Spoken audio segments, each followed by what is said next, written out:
Hello everyone and welcome back to another reading from the book of Proverbs. It is the 14th of January, so we are on chapter 14. Without further ado, let's get started. A wise woman builds her home, but a foolish woman tears it down with her own words. Those who follow the right path fear the Lord. Those who take the wrong path despise him. A fool's proud talk becomes a rod that beats him, but the words of the wise keep them safe. Without oxen, a stable stays clean, but you need a strong ox for a large harvest. An honest witness does not lie. A false witness breathes lies.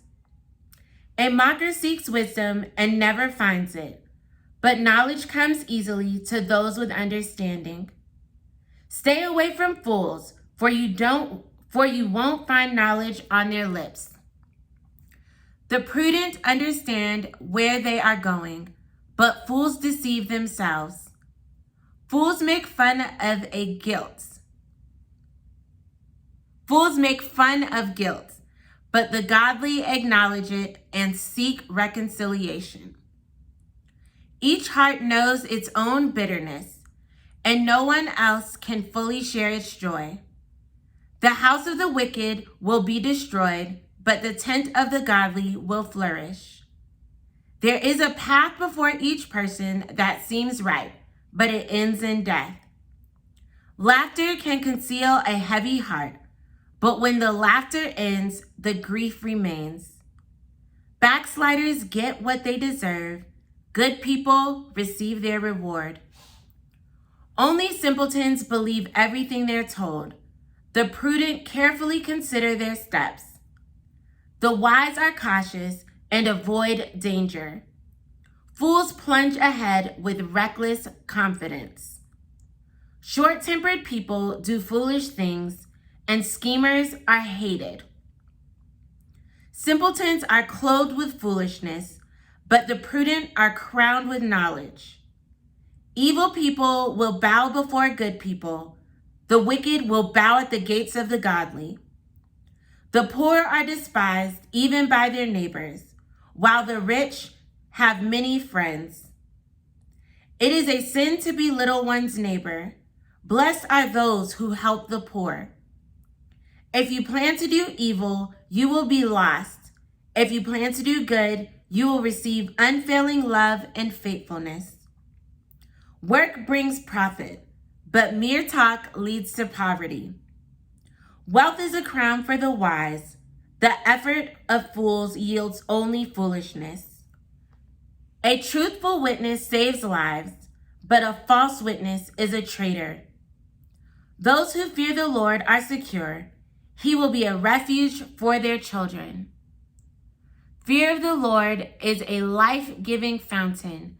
It offers escape from the snares of death. A growing population is a king's glory. A prince without subjects has nothing. People with understanding control their anger. A hot temper shows great foolishness.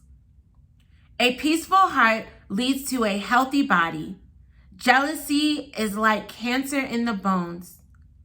Those who oppress the poor insult their maker, but helping the poor honors him. The wicked are crushed by disaster, but the godly have a refuge when they die. Wisdom is enshrined in an understanding heart.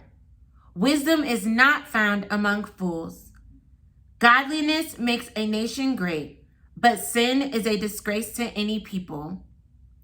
A king rejoices in wise servants, but is angry with those who disgrace him. You guys, such a good chapter, as always. Let's dive into a couple of verses. So the very first verse, a wise woman builds her home, but a foolish woman tears it down with her own words. How often do women walk around complaining about their kids, their husband, their home, just how a mess or how dissatisfied they are with various things going on in their home? You are using your own words to tear your house down. Use wisdom. Seek God Pray and speak life over your home, your marriage, your kids. Don't be this foolish woman that is tearing down your house with your own hands. Another verse that I want to point out is the house of the wicked will be destroyed, but the tent of the godly will flourish. When you have a home that is dedicated to God, when you dedicate your life to God, you will flourish. And then verse 12, there is a path before each person that seems right, but it ends in death. Listen, the enemy will constantly try to present you with things to make you think, oh, this is the right way to go. This is the right thing to do. But when you just move on your own accord and do not consult God first, it is not wise, and it is actually a ploy of the enemy that is going to lead to death. It's not going to lead to you prospering. So make sure you're always consulting God before you make decisions. It says in verse 16, the wise are cautious and avoid danger. Fools plunge ahead with reckless confidence. Make sure you're not following people that are always just reckless, just doing any and everything, plunging ahead, not taking a moment to consult God and get his wisdom concerning what it is that they're looking to do. Take time, consult God, be cautious and wise, and then you will avoid danger. And then another thing in verse 23, work brings profit, but mere talk leads to poverty. We all know those people that are always talking about all the things they're going to do, but being about and doing nothing. And the truth is, their life is in poverty, not because they don't have great ideas, not because they don't have God ideas, but because all they do is talk about the ideas and never actually put to work what it is that they're talking about so that they can flourish and have a prosperous and wealthy life. So another thing, the last one I want to highlight in verse 29, people with understanding control their anger. A hot temper shows great foolishness. You guys, sometimes in society, we hype people up and crown them like, girl, you told her, you went off on them. Like, that is a sign of foolishness. And I know for me, one of the places that I truly had to grow and hand myself over to God was not popping off on people, not going off on people, not always being so quick to say things, let it just flow out of my mouth like word vomit. Like, stop, pause. It is wise and it is understanding when you're able to control your anger and not have a hot temper, just saying things out of foolishness. That points back to, again, the woman in verse 1 who is a woman that's tearing down her own house. A lot of times she's just saying things out of foolish and out of a hot temper. Learn to close your mouth, period. Learn to speak life. Learn to take a pause. I can't tell you the benefit of me I can. It's been growth. It's been great for my life. The benefit that has come from me learning to just pause. Take a minute and present thoughts to God before I let stuff just fall out of my mouth. Pause.